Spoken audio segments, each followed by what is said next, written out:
My husband doesn't know I'm about to divorce him. It was 6 years ago when I first realized I'd have to create a plan, and it would be the longest, most grueling plan of my life. When I met my husband, our marriage started beautifully, full of love and promise, or so I thought. We had 2 babies together. I loved those early days, busy, chaotic, and exhausting as they were, because we were building a life together. But everything changed after I gave birth to our second child. One night, I discovered he'd cheated on me, and not just with anyone, with a close family member. Betrayal ran through me like a knife, and I felt that sickening twist in my stomach, the disbelief, the hurt. When I confronted him, he muttered a lazy apology, almost as if he was brushing off a small inconvenience. And then, adding insult to injury, he commented on my body. 4 months postpartum, my body still healing from bringing our child into the world. "You're built like a refrigerator," he said, his voice dismissive, like I was a burden rather than his partner. I felt trapped.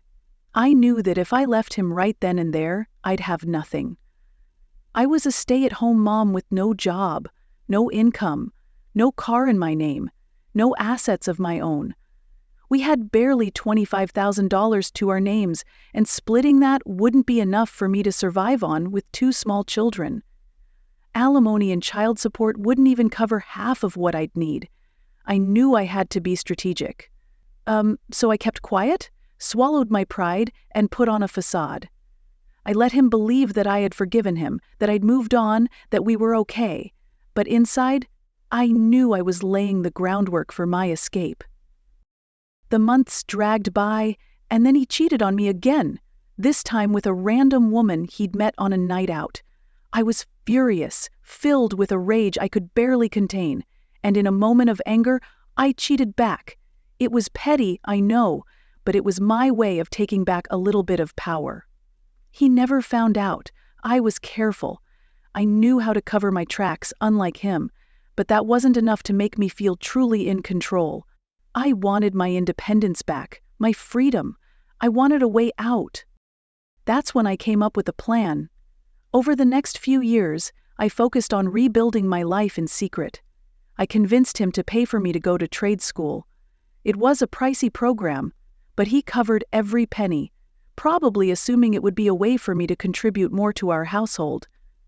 He never suspected that my education was my ticket out of his grip. I poured myself into my studies, driven by the thought that one day I'd be free.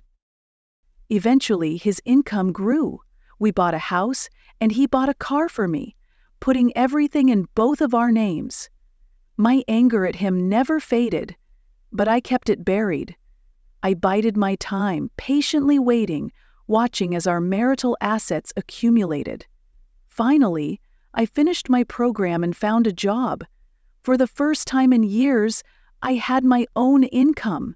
It was exhilarating. I was building a career, something that was mine, something he couldn't take from me. I worked hard, saved every penny I could, all while letting him believe that we were just another couple rebuilding after a rough patch.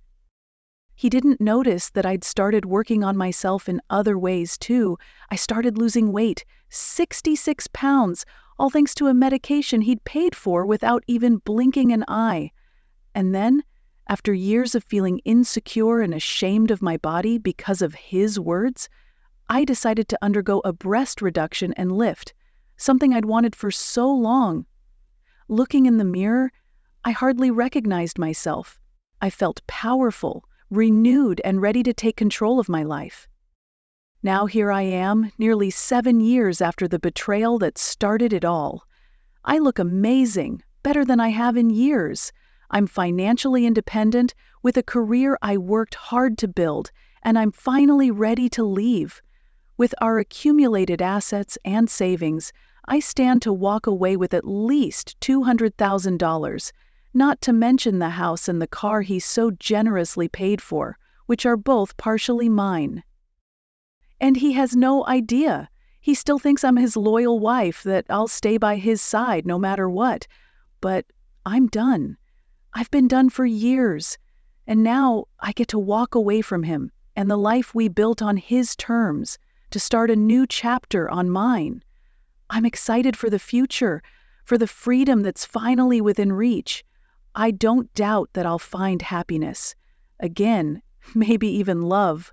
For the first time in years, everything feels like it's falling into place, and I am ready to start over, stronger and more confident than ever.